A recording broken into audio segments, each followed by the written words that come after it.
Durante 43 años trabajé. 43 años, levantándome antes de que amaneciera, cuando el mundo todavía estaba oscuro y en silencio. Y el único sonido en la casa era el de mis propios pasos sobre el suelo frío de la cocina.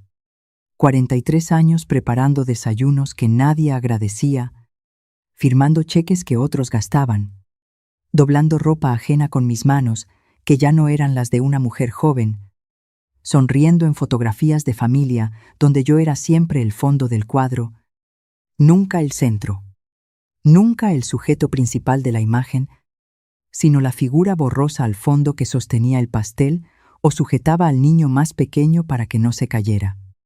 Y cuando por fin llegó el momento en que pude descansar, cuando creí que el mundo me debía al menos eso, cuando pensé que había pagado suficiente con mi tiempo y mis fuerzas y mi juventud que se fue sin que yo me diera cuenta, descubrí que alguien muy cercano a mí llevaba meses robándome en silencio. No con violencia, no con gritos ni amenazas ni portazos, con ternura calculada, con besos en la frente que sabían a mentira, con mamá, tú confía en mí. Dicho con esa voz suave que aprendí a amar desde el primer día que la escuché llorar en una sala de hospital, recién nacida, y que nunca, en toda mi vida, imaginé que algún día podría usarse como arma contra mí. ¿Desde qué país me estás escuchando hoy? Escríbelo en los comentarios, porque necesito saber que no estoy sola contando esto. Necesito sentir que al otro lado de esta pantalla hay alguien que entiende de lo que hablo, alguien que alguna vez miró a los ojos a una persona de su propia sangre y sintió que le faltaba el suelo bajo los pies. Y si alguna vez sentiste que alguien a quien amabas te usó como si fueras un cajero automático con sentimientos, como si tu cariño fuera un recurso más que explotar, quédate, porque esta historia te va a tocar muy adentro. Y cuando termine, quiero que pienses en alguien de tu vida. Solo pienses. No hace falta que digas nada. Solo pienses. Mi nombre no importa. Los nombres nunca importan en las historias que duelen de verdad, porque el dolor no tiene nombre propio. Tiene forma, y tiene peso, y tiene temperatura, pero no necesita una etiqueta para que lo reconozcas cuando lo sientes. Lo que importa es que soy madre. Soy madre de 3 hijos, a los que traje al mundo con el mismo amor, con el mismo esfuerzo, con la misma esperanza de que algún día, cuando ya no pudiera valerme por mí misma, al menos uno de ellos estaría ahí de verdad. No de mentira, no de fachada, sino de verdad. Y aprendí, demasiado tarde y demasiado pronto a la vez, que el amor de una madre puede convertirse en el arma más afilada en las manos equivocadas.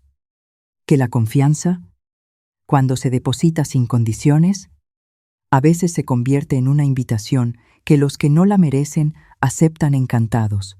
Valeria era mi hija del medio, la que nació en un mes de octubre lluvioso que yo recuerdo perfectamente porque el tejado de la casa de mi madre goteaba, y tuvimos que poner cubos en el suelo hasta que llegara el fontanero, y entre el ruido del agua y el olor a humedad, ella apareció en el mundo con los ojos muy abiertos, y una expresión en la cara que entonces me pareció curiosidad, y que ahora, cuando la recuerdo, me parece otra cosa.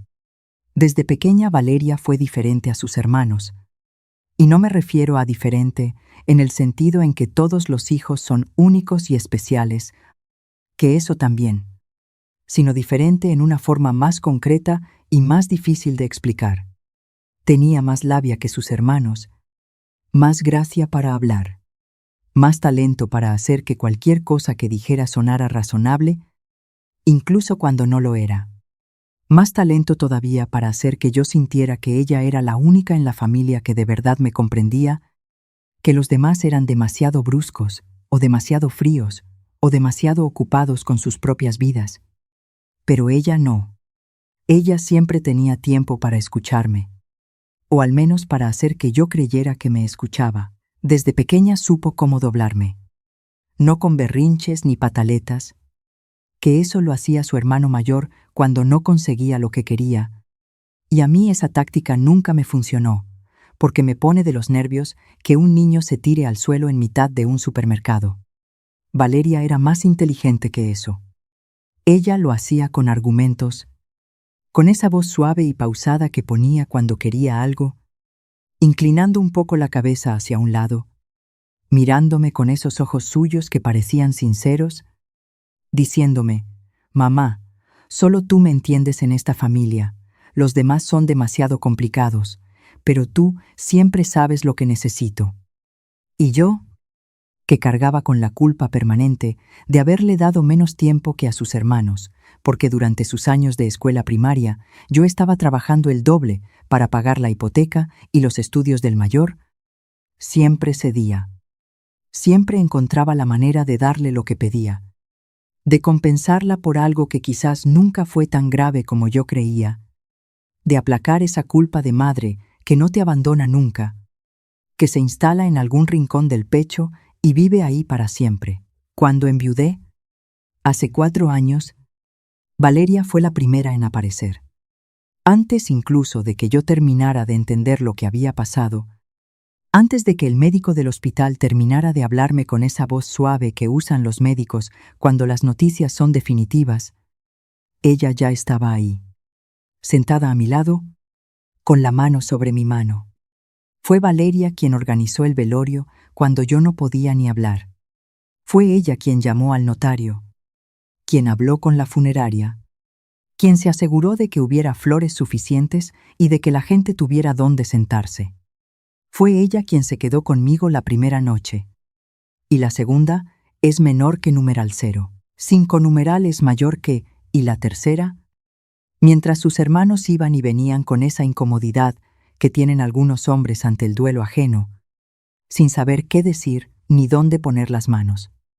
En ese momento, en esos días oscuros en que yo no era capaz de imaginarme el futuro, porque el futuro siempre lo había imaginado con él, pensé que Dios me había dejado sola, pero me había dado a ella. Pensé que era una bendición disfrazada de pérdida, un regalo escondido dentro de la peor noticia de mi vida. Qué equivocada estaba. Qué profunda y dolorosamente equivocada. El primer año fue dulce. Valeria venía 3 veces por semana. A veces 4. Me traía la compra sin que yo se lo pidiera. Me acompañaba al médico con una paciencia que sus hermanos no tenían. Me ayudaba a gestionar las facturas y los papeles del banco que antes llevaba mi marido, y que para mí eran un territorio completamente desconocido, porque durante 40 años él se había ocupado de todo eso. Y yo me había ocupado de todo lo demás, que también era mucho, aunque luego la gente no lo cuente igual. Fue Valeria quien me propuso que la añadiera a mi cuenta bancaria. Me lo dijo una tarde de invierno, sentadas las dos en la cocina con una taza de té entre las manos, con una naturalidad que ahora, cuando lo recuerdo, me parece estudiada, aunque en ese momento me pareció lo más normal del mundo. Me dijo: «Mamá, así puedo pagarte las cosas cuando tú no puedas salir, es menor que numeral 0. 5 numeral. Es mayor que puedo gestionar los recibos, puedo asegurarme de que nada se quede sin pagar, para que no tengas que depender de nadie ni molestar a tus hermanos por cada cosa pequeña». Y yo, que en aquel momento todavía lloraba a mi marido cada noche en silencio para que nadie me oyera, que todavía me despertaba en la madrugada esperando escuchar su respiración al otro lado de la cama, firmé sin pensar. Firmé porque ella era mi hija. Porque el dolor no te deja pensar con claridad. Te deja solo con los instintos más básicos, y el instinto más básico que tengo yo es confiar en mi sangre. Firmé porque cuando alguien te dice que te quiere mientras tú estás completamente rota, le crees. Le tienes que creer. Si no le crees, ¿en qué te apoyas? Los primeros meses todo fue normal, o lo que yo entendía por normal, que era ver los movimientos del banco y reconocerlos todos. La farmacia del barrio, el supermercado de la esquina, la empresa del gas, el recibo de la comunidad. Todo cuadraba, todo tenía sentido, todo era lo que debía ser. Valeria me enviaba el resumen de los gastos cada mes en un papel escrito a mano, con su letra redonda y ordenada, y yo lo guardaba en una carpeta sin revisarlo demasiado porque confiaba en ella. ¿Y por qué? ¿Seré honesta? En aquella época todavía no tenía energía para revisar nada. El duelo gasta. La gente no lo sabe hasta que lo vive, es menor que numeral 0. 5 numerales mayor que, pero el duelo gasta más que cualquier otra cosa. Te deja sin fuerzas para las cosas pequeñas, para los detalles, para la vigilancia constante que en realidad hay que tener siempre, aunque no quieras, aunque te parezca que es vivir en guardia permanente, y eso sea agotador. Pero llegó el segundo año, y algo empezó a cambiar. No en ella, que seguía siendo igual de cariñosa, igual de atenta, igual de perfecta en la superficie. Lo que cambió fue una sensación que yo tenía y que no sabía muy bien cómo nombrar. Una especie de incomodidad vaga, como cuando sabes que hay algo en la habitación que no cuadra, pero no puedes decir exactamente qué es. Empecé a notar que el saldo bajaba más rápido de lo que yo gastaba, pero lo notaba de esa manera imprecisa, en que notas las cosas cuando no tienes los datos delante, cuando te fías de la memoria en lugar de los números. Al principio me dije que era cosa mía, que me confundía, que la memoria ya no era lo que había sido. Me dije que era la edad, que era el duelo que todavía no había terminado del todo, que era el cansancio acumulado de una vida entera de trabajo. Me dije todo lo que una madre se dice cuando no quiere creer que su hija le puede fallar, porque hay cosas que la mente rechaza antes de procesarlas. Hay verdades que el corazón no puede aceptar sin pelea. Lo que vino a continuación no lo busqué yo. ¿Lo trajo el azar? O quizás lo trajo la vida. Es menor que numeral 0. 5 numeral. Es mayor que a veces tiene esa costumbre de darte exactamente lo que necesitas en el momento en que menos lo esperas, cuando ya has dejado de buscarlo porque el cansancio te ha convencido de que buscarlo no sirve de nada. Fue mi vecina Carmen quien encendió la primera chispa, y lo hizo sin saber lo que estaba haciendo, sin ninguna intención más allá de la charla de dos mujeres tomando café en una tarde de martes sin nada especial. Carmen lleva 40 años viviendo en el piso de enfrente del mío, y la conozco tan bien que sé cuando está de buen humor antes de que abra la boca, sé cuando ha dormido mal, sé cuando acaba de hablar con su hija, la de Barcelona, que siempre le da problemas con el novio o con el trabajo o con las dos cosas a la vez.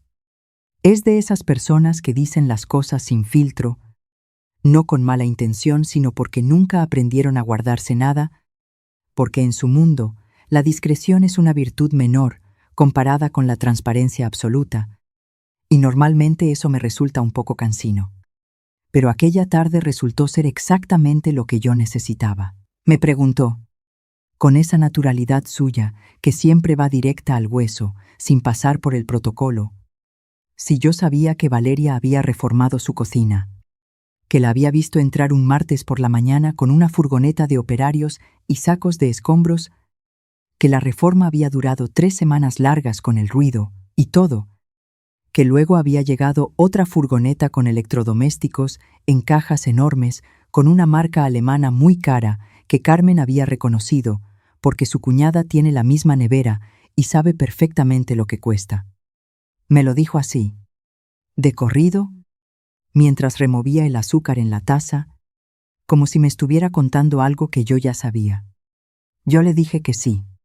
Claro, que Valeria estaba arreglando la casa, que se lo merecía porque trabajaba mucho y llevaba años con esa cocina vieja.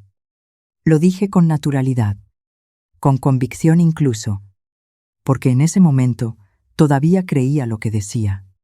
Pero de camino a casa, mientras subía las escaleras con la bolsa de la compra, ese se lo merecía me quedó resonando de una forma extraña, como una nota musical que no encaja con el resto de la canción. porque yo no recordaba haberle dado dinero para reformar su cocina. No de manera explícita, no con una transferencia que yo supiera, no con un sobre en la mano. ¿Y si no había sido yo? ¿Y si su marido cobraba lo que siempre había cobrado? Y los dos juntos tenían la hipoteca del piso y los gastos de los niños. Entonces, ¿de dónde había salido el dinero para una reforma que Carmen había descrito con suficiente detalle como para que yo entendiera que no era barata? Esa noche no pude dormir. Me quedé en la cama con los ojos abiertos mirando el techo, escuchando el silencio de la casa, que desde la muerte de mi marido tiene un peso diferente, un silencio más pesado y más definitivo que el silencio de antes, cuando él dormía a mi lado, y su respiración tranquila era como una música de fondo que yo ni siquiera notaba hasta que desapareció. Y a las 2 de la madrugada me levanté, me puse la bata y las zapatillas, encendí la luz pequeña de la cocina para no deslumbrarme, saqué el ordenador que me había regalado mi hijo pequeño por Navidad y que apenas sabía usar bien, y entré en la banca online. Tardé casi 1 hora porque siempre me hacen falta las gafas. Y la contraseña se me olvida. Y el banco tiene ese sistema de verificación con el teléfono que me desespera porque nunca recuerdo en qué cajón dejé el teléfono. Y porque mis dedos sobre el teclado van despacio, porque aprendí a escribir en máquina de escribir cuando era joven y los ordenadores nunca han sido lo mío. Pero entré. Y empecé a mirar los movimientos con esa calma fría que da el miedo cuando es suficientemente grande como para haberse convertido en algo sólido, en algo que ya no te hace temblar, sino que te congela y te aclara al mismo tiempo. Los fui anotando en un cuaderno que saqué del cajón de los bolígrafos, uno por uno, con letra pequeña y apretada, durante 3 meses de historia bancaria. Tardé más de 2 horas. Y mientras los anotaba, mientras la suma iba creciendo en el margen derecho del cuaderno, empecé a ver el patrón con una claridad que me revolvió el estómago. Transferencias periódicas a números de cuenta que yo no reconocía, nunca con el mismo importe exacto para que no parecieran programadas, siempre en cantidades que rondaban los 200 o 300 euros, es menor que numeral 0. 5 numeral es mayor que nunca más para no levantar sospechas. Pagos con la tarjeta asociada a mi cuenta en tiendas de decoración cuyo nombre yo nunca había visto. Un cargo de una joyería del centro de la ciudad. Una agencia de viajes con una nota que ponía Cancún, 2 personas, 15 días, en un viaje que yo desde luego no había hecho, porque en los últimos 4 años no he salido de esta ciudad más que para ir al médico especialista que me lleva la cadera. Todo en cantidades que, vistas por separado, podían parecer errores o compras olvidadas o gastos normales de alguien que gestiona una cuenta ajena. Pero juntas, sumadas, escritas en el margen derecho de mi cuaderno de espiral, con mi letra temblorosa de las 2 de la madrugada, contaban una historia completamente diferente. Sumé 3 veces porque no me creía el resultado. La primera vez pensé que me había equivocado. La segunda vez pensé que el bolígrafo me había fallado. La tercera vez solté el bolígrafo al suelo. Y me quedé mirando la cifra durante un buen rato sin moverme. Más de 16.000 euros en 18 meses. No es una cantidad que destruya a nadie de golpe. 16.000 euros no es una fortuna. Pero 16.000 euros es lo que mi marido y yo ahorramos durante 5 años para poder cambiar el coche cuando el viejo ya no daba más de sí. Es lo que yo guardé durante 3 años de horas extra para que el pequeño pudiera pagarse el primer año de carrera sin agobiarse. Es tiempo. Es renuncia. Es todas las cosas que no compraste porque el dinero tenía otro destino. Y que alguien lo saque de tu cuenta en pequeñas dosis, como quien sangra a un animal lentamente para que no se despierte, tiene algo especialmente cruel que va mucho más allá de los euros. Tiene la crueldad de lo premeditado. Tiene la frialdad de quien ha pensado en cómo no ser descubierto. Y ha llegado a la conclusión de que tú eres demasiado mayor, demasiado confiada, demasiado rota por el duelo como para darte cuenta. Me quedé sentada en la oscuridad del comedor durante no sé cuánto tiempo. Apagué el ordenador. Cerré el cuaderno. No lloré. Y eso me sorprendió, porque yo soy de las que lloran con facilidad. Siempre lo he sido. Lloro con las películas. Y lloro cuando me enfado. Y lloro cuando estoy cansada. Pero aquella noche no salió una sola lágrima. Pensé que lloraría, que gritaría, que tomaría el teléfono y la llamaría a esa misma hora de la madrugada para decirle lo que pensaba de ella, con todas las palabras que tengo y algunas que nunca he usado. Pero no hice nada de eso. Me quedé completamente quieta, escuchando el reloj de pared del comedor. Ese reloj con la caja de nogal que le compré a mi marido el año que cumplió 60 y que él quería tirar porque hacía demasiado ruido, pero que yo defendí porque me parece que los relojes que hacen ruido son los únicos que te recuerdan que el tiempo existe y pasa. Y pensé con una claridad que no había tenido en mucho tiempo, quizás desde antes de que él muriera, quizás desde mucho antes, quizás porque el dolor, cuando alcanza cierta temperatura, deja de quemarte y empieza a iluminarte. Al día siguiente, cuando salió el sol y el mundo volvió a tener color, aunque para mí todo siguiera teniendo ese tono gris que tienen las cosas cuando no has dormido, llamé a mi hijo mayor, a Rodrigo, que siempre fue el más serio de los tres, el que de niño nunca lloraba cuando se caía, y de adulto no sabe muy bien cómo sentarse al lado de alguien que sufre sin ponerse nervioso y empezar a hablar de cosas prácticas para tener algo que hacer con las manos. Rodrigo y yo nunca hemos sido muy cercanos, y eso también es culpa mía en parte. Porque cuando tienes 3 hijos y uno de ellos es especialmente hábil para acaparar tu atención, los demás quedan un poco en segundo plano, sin que tú te des cuenta de lo que estás haciendo, sin que lo decidas, simplemente pasa. Y cuando te das cuenta ya ha pasado demasiado tiempo para deshacerlo con facilidad. Le llamé a las 8 de la mañana. Y cuando contestó con esa voz ronca de quien todavía no ha terminado de despertar, le dije que necesitaba que viniera, que era importante, que no se lo dijera a nadie. Hubo un silencio corto, y luego me dijo que estaba en camino. Rodrigo no hace preguntas innecesarias. Esa mañana entendí que eso es menor que numeral 0. 5 numeral es mayor que siempre me había parecido frialdad. Era en realidad una forma de respeto que yo no había sabido reconocer.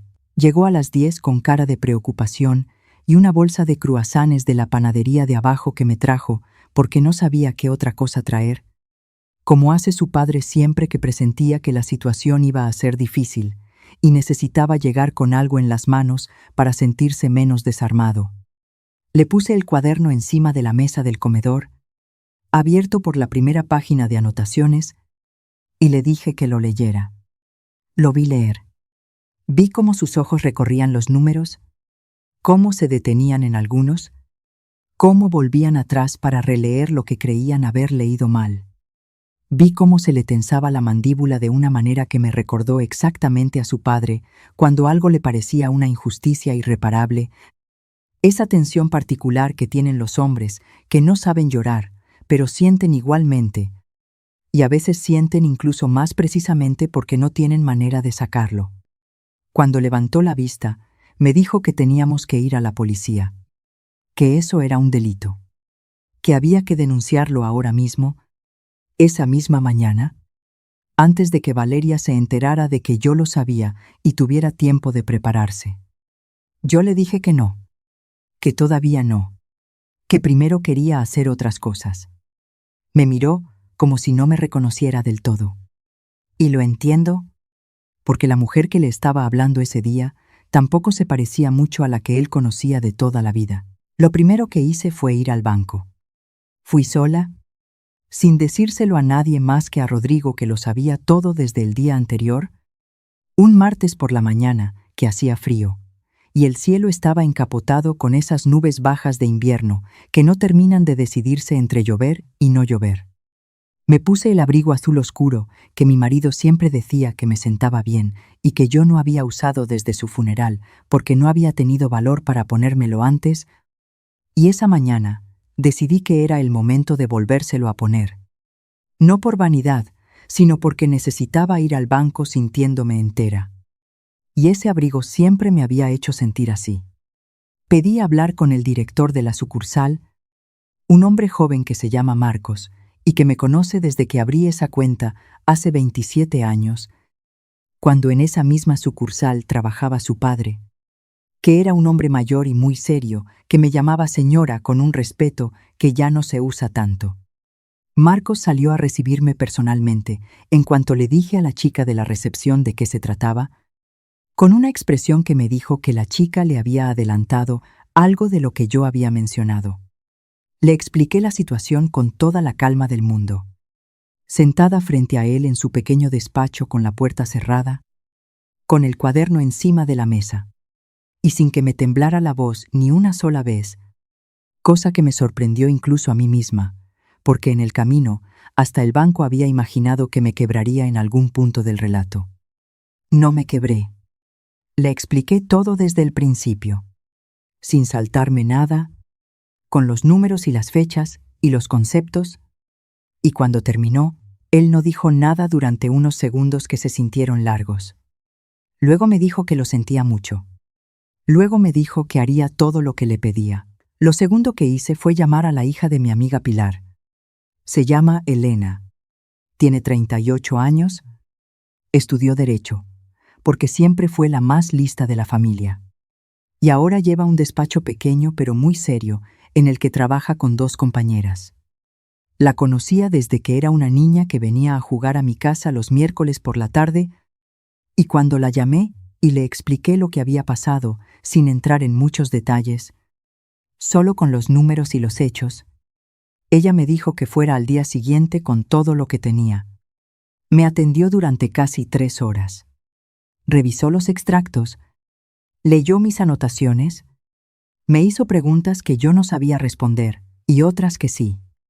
Cuando terminó me explicó, con esa claridad que tienen los abogados buenos para las cosas complicadas, que lo que Valeria había hecho tenía nombre jurídico, y que ese nombre jurídico era delito, que la figura se llama apropiación indebida, que las pruebas que yo tenía eran más que suficientes para iniciar un proceso penal y que si quería podíamos presentar la denuncia esa misma semana. Me cobró la mitad de lo que debería haber cobrado porque dijo que era lo menos que podía hacer. Yo le dije que no empezáramos todavía con la denuncia, que primero quería hablar con Valeria, que quería mirarla a los ojos cuando lo supiera. Elena lo entendió. Me dijo que era mi decisión y que cualquier camino que eligiera, ella estaba ahí. Lo tercero que hice fue esperar. Y esperar es lo más difícil que he hecho en mucho tiempo. Porque mientras esperas tienes que seguir siendo normal, tienes que contestar al teléfono cuando llama y decirle que todo está bien. Tienes que escuchar su voz sin que la tuya delate nada. Tienes que ser la misma madre de siempre, mientras por dentro estás siendo una persona completamente distinta. Valeria me llamó 3 días después de que le bloquearan el acceso a la cuenta. Me llamó a las 11 de la mañana, con una voz ligeramente alterada que intentaba disimular con un tono de ligera contrariedad, como quien llama para quejarse de algo menor y sin importancia. Me dijo que había un problema con la tarjeta, que había ido al supermercado y no había podido pagar, que seguramente era un error del banco, porque a veces pasan esas cosas, que si yo podía llamar para que lo revisaran. Yo le dije que qué raro, que no sabía qué podía hacer, que lo miraría. Lo dije con la voz más tranquila que he usado en mi vida, con una calma que no era actuada sino real, porque para entonces yo ya había pasado al otro lado de algo. Y desde ese otro lado, las cosas se sienten de manera diferente. Colgué el teléfono y seguí haciendo lo que estaba haciendo, que era sentada en el sillón de la sala tejiendo un jersey para el nieto mayor, como si no hubiera pasado nada. La semana siguiente vino a verme en persona. Era un miércoles por la tarde. Llegó con flores como casi siempre, un ramo de flores blancas que dejó encima de la mesa del recibidor mientras me daba el beso de siempre en la mejilla. Me dijo que olía bien la casa, que se había hecho bizcocho, y yo le dije que sí, que había hecho uno de limón que quedaba en la cocina y que se sirviera si quería. Se sirvió un trozo. Se sentó en el sofá frente a mí y empezó a hablarme de su semana con esa fluidez suya que siempre he admirado, esa capacidad para llenar el silencio de una habitación con palabras que suenan importantes aunque no lo sean. Me habló del trabajo, de una compañera que la tenía desesperada, de los niños y sus notas del colegio, de que su marido estaba pensando en cambiar de coche y que no sabían si era buen momento. Habló durante casi una hora, y yo la escuché. La miré hablar con esa boca que aprendí a besar cuando era un bebé que todavía no sabía hablar, con esos ojos que creí conocer mejor que los míos propios, y me pregunté en qué momento exacto me había convertido en un recurso para ella en lugar de en una madre. Me pregunté si había habido un día concreto en que algo cambió en su manera de mirarme. Es menor que numeral 0. 5 numeral es mayor que, o si siempre había sido así y yo simplemente nunca había querido verlo. Cuando terminó de hablar, cuando el silencio natural que sigue a una conversación larga se instaló en la habitación, saqué el cuaderno de la mesita auxiliar y lo puse encima de la mesa de centro, entre las dos. No dije nada. Lo puse y lo dejé ahí, cerrado, con mi letra en la cubierta donde había escrito la fecha en que empecé a anotar los números. Ella miró el cuaderno. Luego me miró a mí. Luego volvió a mirar el cuaderno. Y vi en su cara algo que no había visto nunca en todos los años que llevaba mirándola. Vi el momento exacto en que una persona comprende que ha sido descubierta. No es un gesto dramático. No es lo que pasa en las películas con gritos y lágrimas de golpe. Es algo mucho más sutil y mucho más revelador. Es como ver cómo se retiran las capas una por una. La capa de la calma, la de la confianza, la de la actuación, hasta que debajo queda algo más pequeño y más asustado de lo que nadie habría imaginado. Le dije que lo abriera, que lo leyera, que me dijera si los números que veía se parecían a los que ella tenía en su cabeza. Lo abrió. Lo leyó. ¿O fingió leerlo? Porque estoy segura de que ella sabía exactamente lo que había hecho y no necesitaba que yo se lo recordara con un cuaderno. Cuando levantó la vista, sus ojos estaban brillantes. No de lágrimas todavía, es menor que numeral 0. 5 numeral es mayor que sino de ese brillo particular que tiene el miedo cuando intenta disfrazarse de arrepentimiento. Me dijo que podía explicarlo.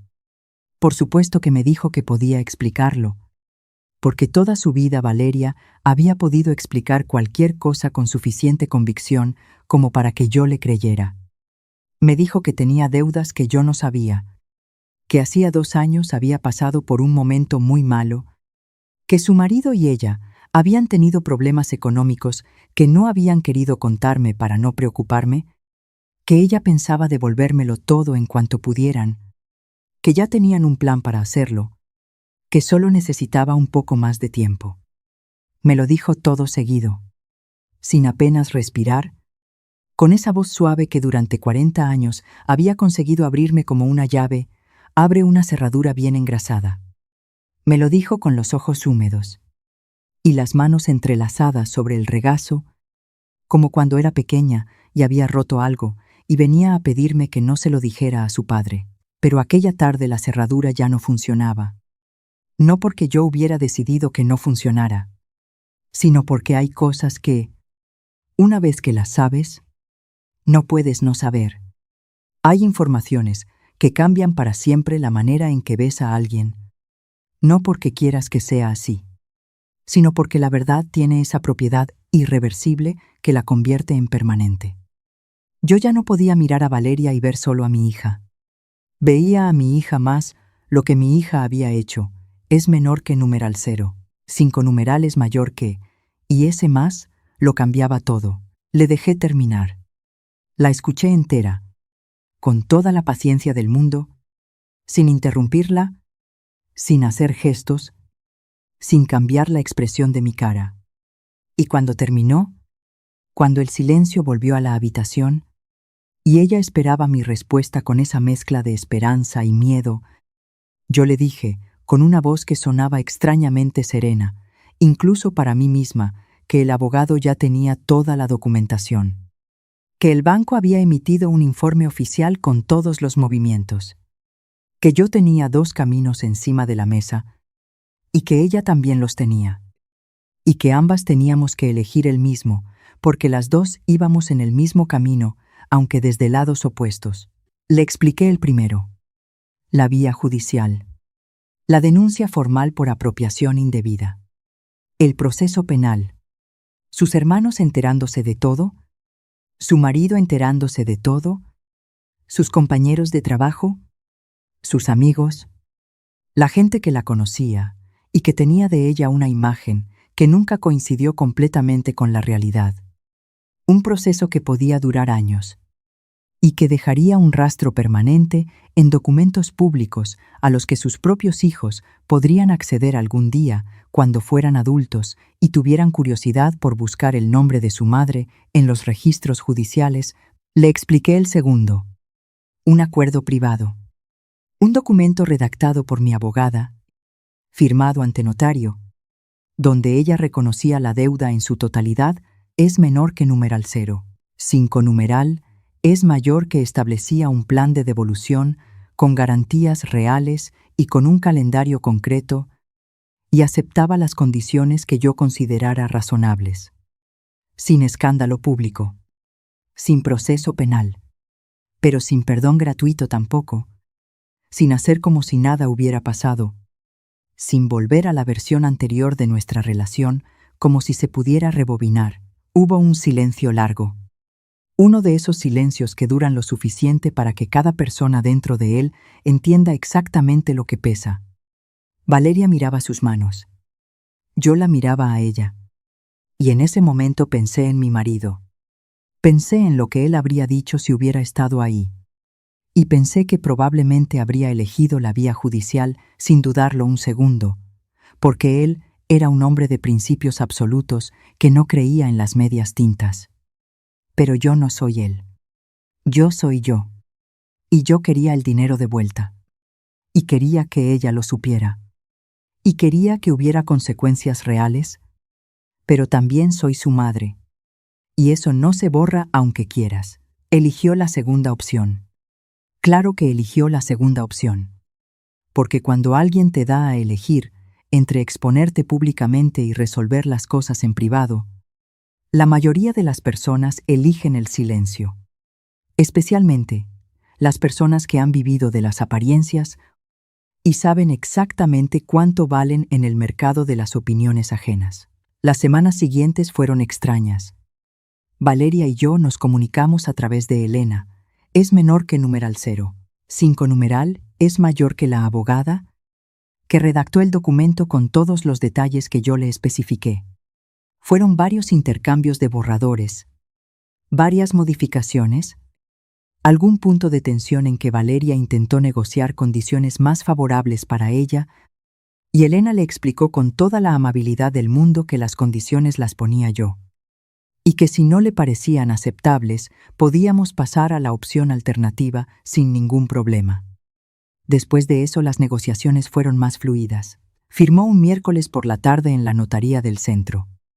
Llegó puntual, con un abrigo gris que yo no le había visto antes, con el pelo recogido y sin apenas maquillaje, con una expresión en la cara que era difícil de leer porque mezclaba varias cosas que no deberían estar juntas.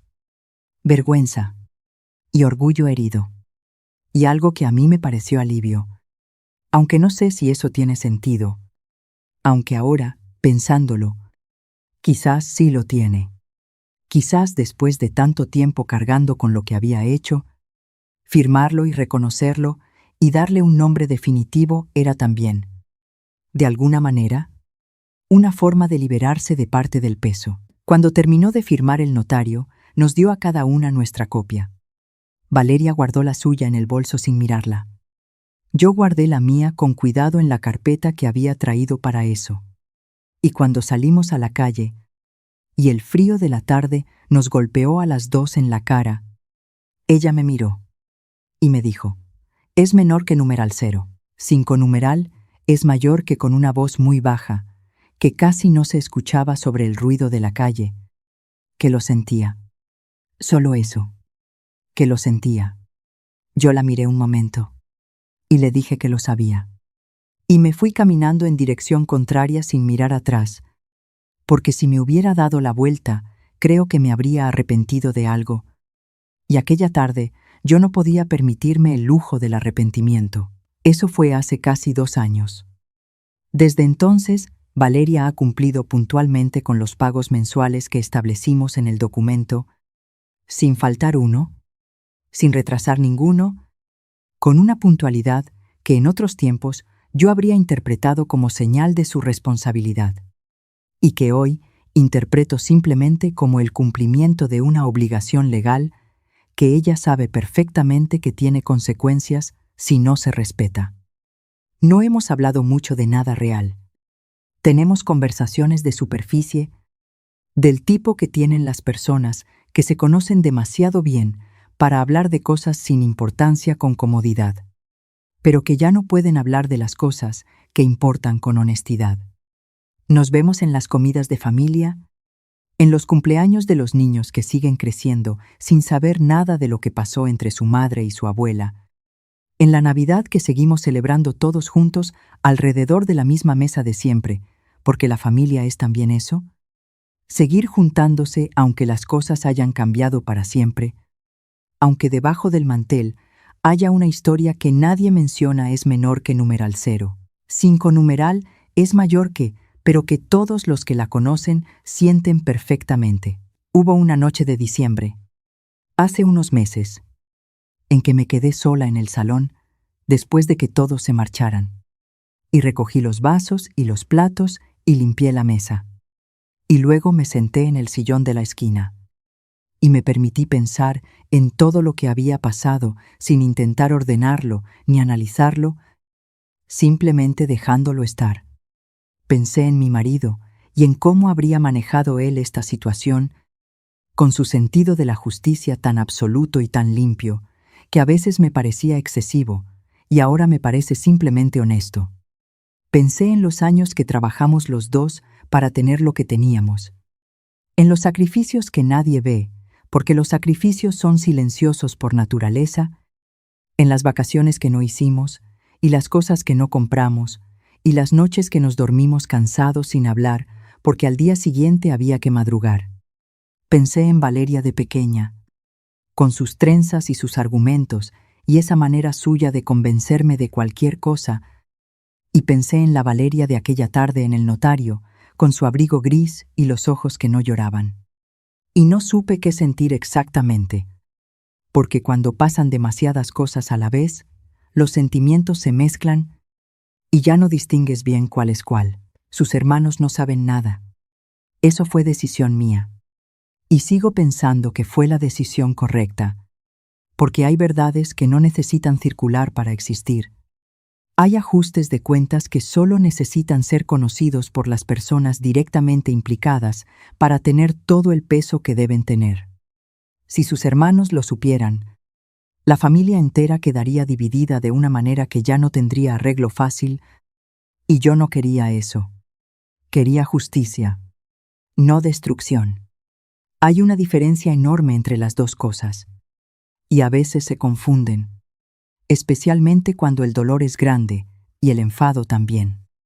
Rodrigo sabe, porque él fue parte del proceso desde el principio, y ha manejado la información con una discreción que me ha sorprendido gratamente, y que me ha hecho verlo de una manera completamente diferente a como lo veía antes, redescubriendo en él a un hombre que siempre estuvo ahí, y al que yo no había sabido mirar bien durante demasiado tiempo. La relación con Valeria es hoy educada y distante. No es lo que yo habría querido. No es lo que ninguna madre quiere. Pero es honesta, y la honestidad, aunque duela, tiene un valor que la comodidad de las mentiras nunca podrá igualar. Cuando me llama por teléfono ya no siento esa mezcla de calor y alivio que sentía antes. Siento algo más neutro, más cuidadoso, más parecido a lo que sientes cuando hablas con alguien a quien conoces bien, pero en quien no confías del todo. Y quizás eso es lo más triste de toda esta historia. No el dinero, que se va recuperando poco a poco con cada transferencia mensual, sino esa cosa intangible e irreemplazable que se llama confianza, y que, una vez rota, nunca vuelve a ser exactamente lo que era. Es menor que numeral 0. 5 numeral es mayor que por mucho que los trozos se peguen, y el resultado se parezca al original. No la perdoné aquella tarde en el notario. El perdón es un camino largo. ¿Y yo todavía estoy en él? Caminando despacio, sin prisa, parando a descansar cuando necesito descansar, sin imponerme ningún plazo. Porque el perdón que se fuerza no es perdón, sino resignación disfrazada. Hay días en que lo siento más cerca, y hay días en que lo siento muy lejos y casi imposible. Hay mañanas en que me despierto, y pienso en ella con algo parecido a la ternura, recordando cosas pequeñas de cuando era niña, su manera de reírse, la forma en que pronunciaba ciertas palabras de pequeña que siempre me hacían gracia, la tarde que me hizo un dibujo para el Día de la Madre, con los colores equivocados porque se habían mezclado en la caja, y ella lo entregó igual, convencida de que era perfecto. Y hay otras mañanas en que me despierto, y el peso de lo que pasó vuelve a ser nuevo y fresco, como si no hubiera pasado el tiempo, como si aquella noche con el cuaderno y el bolígrafo y la cifra que no quería creer fuera ayer. Así es el perdón entre personas que se quieren y se han fallado. No es una llegada, es un camino que no termina nunca del todo. Y el único error que puedes cometer es creer que debería terminar pronto. Me he preguntado muchas veces desde entonces si yo hice algo mal. Si hubo un momento en que yo podría haber tomado una decisión diferente que hubiera cambiado el resultado. Si la culpa que yo sentía hacia ella, esa culpa de madre que le di menos tiempo de pequeña, tuvo algo que ver con lo que ella hizo de adulta. Si al compensarla siempre, al ceder siempre, al darle siempre un poco más que a sus hermanos, para equilibrar una balanza que quizás solo existía en mi cabeza, la preparé sin querer, para creer que yo era una fuente inagotable de lo que ella necesitara. No lo sé. Nadie puede saberlo del todo. La psicología de las personas es demasiado complicada para reducirla a una causa y un efecto, y además hacerlo sería una manera de quitarle a ella la responsabilidad de sus propios actos, y eso no me parece justo. Ella tomó sus decisiones. ¿Tomó cada una de ellas conscientemente? ¿Metódicamente? Durante meses. Yo no las tomé por ella, pero tampoco me dejé hundir. Eso es lo que importa. Eso es lo que quiero que te lleves hoy. Si me estás escuchando desde donde sea que estás, en este momento, desde cualquier país, desde cualquier hora, desde cualquier vida que sea la tuya. Que ser vulnerable no es lo mismo que ser ingenua. Que tener el corazón roto no te convierte en presa fácil, a menos que tú lo permitas. Que una mujer mayor, viuda, con las gafas puestas y la espalda cargada de años y el duelo todavía sin terminar de procesar, puede ser también la persona más lúcida y más decidida de la habitación cuando la vida la obliga a hacerlo. Que las madres que callan no siempre callan porque no sepan. A veces callan porque están eligiendo el momento. A veces callan porque están construyendo algo con ese silencio. Algo sólido y real y permanente, que ningún discurso airado podría haber construido. Mi marido solía decirme, en esas conversaciones que teníamos, a veces los dos solos de noche, cuando los niños ya dormían y la casa tenía esa quietud que ahora tanto echo de menos, que el carácter de una persona se ve en cómo reacciona cuando la traicionan. Que es fácil ser buena persona cuando las cosas van bien, cuando todo el mundo te quiere y nadie te falla, y la vida se porta contigo de la manera en que crees que mereces. Pero que la verdadera medida de lo que alguien es de verdad aparece cuando le fallan, cuando le quitan algo, cuando la persona que menos debería hacerle daño es exactamente la que se lo hace. En esas circunstancias, decía él, la gente se divide en dos: los que se derrumban y los que se vuelven más sólidos. Yo no lo entendí del todo cuando me lo decía. Pensaba que era una de esas frases que los hombres de su generación decían para parecer sabios. Ahora lo entiendo. Y ojalá tú nunca tengas que entenderlo de la misma manera que yo lo entendí, en una madrugada de soledad, con un cuaderno encima de la mesa y una cifra que no querías creer. Esta historia no termina con una reconciliación perfecta, porque la vida real no funciona así. Es menor que numeral 0. 5 numeral es mayor que, porque la vida real es más complicada y más incómoda y más honesta que cualquier final que yo pudiera inventarme para sentirme mejor. No termina con Valeria convertida en otra persona de la noche a la mañana, ni conmigo haciéndome la idea de que lo que pasó no pasó, o que podemos borrarlo si los dos ponemos suficiente buena voluntad. Termina con dos mujeres que comparten sangre y historia y recuerdos, y que se conocen ahora mejor de lo que ninguna de las dos habría querido conocerse, sentadas en lados opuestos de la misma mesa de comedor, en las fiestas de familia de siempre, pasándose los platos y hablando de los niños y del tiempo y de las noticias, con una historia entre medias que ninguna de las dos necesita nombrar, porque las dos la saben de memoria, y porque nombrarla no añadiría nada nuevo. Y en ese silencio compartido, que no es el silencio cómodo de la paz, ni el silencio tenso del enfado, sino el silencio particular de lo que ya no tiene remedio, pero tampoco necesita más palabras para ser lo que es, hay una especie de equilibrio frágil y real que yo he aprendido a respetar. No es la familia que yo había imaginado cuando era joven y llena de esperanza y pensaba que el amor era suficiente para que todo saliera bien. Pero es la familia que tengo. Y a estas alturas de la vida, después de todo lo que he vivido y todo lo que he perdido y todo lo que he recuperado con más esfuerzo del que nadie debería tener que poner, lo real me parece más valioso que cualquier ilusión perfecta que yo me pudiera construir para no ver lo que hay. Cuídate. Cuida de tu dinero.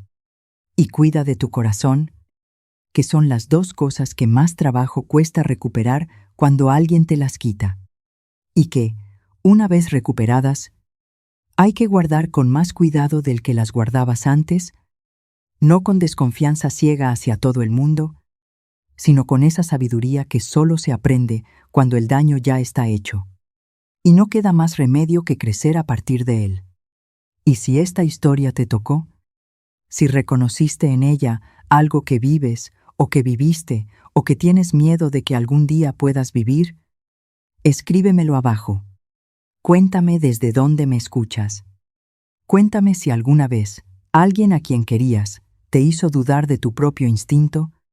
Cuéntame si hay una historia parecida guardada en algún lugar de tu vida que todavía no has podido contar en voz alta. Porque las voces que no gritan también merecen ser escuchadas. Y a veces, son precisamente las que dicen las cosas más importantes, las que tienen más peso, las que cambian algo en quien las recibe, aunque ese algo sea difícil de nombrar. Gracias por estar aquí. Gracias por quedarte hasta el final.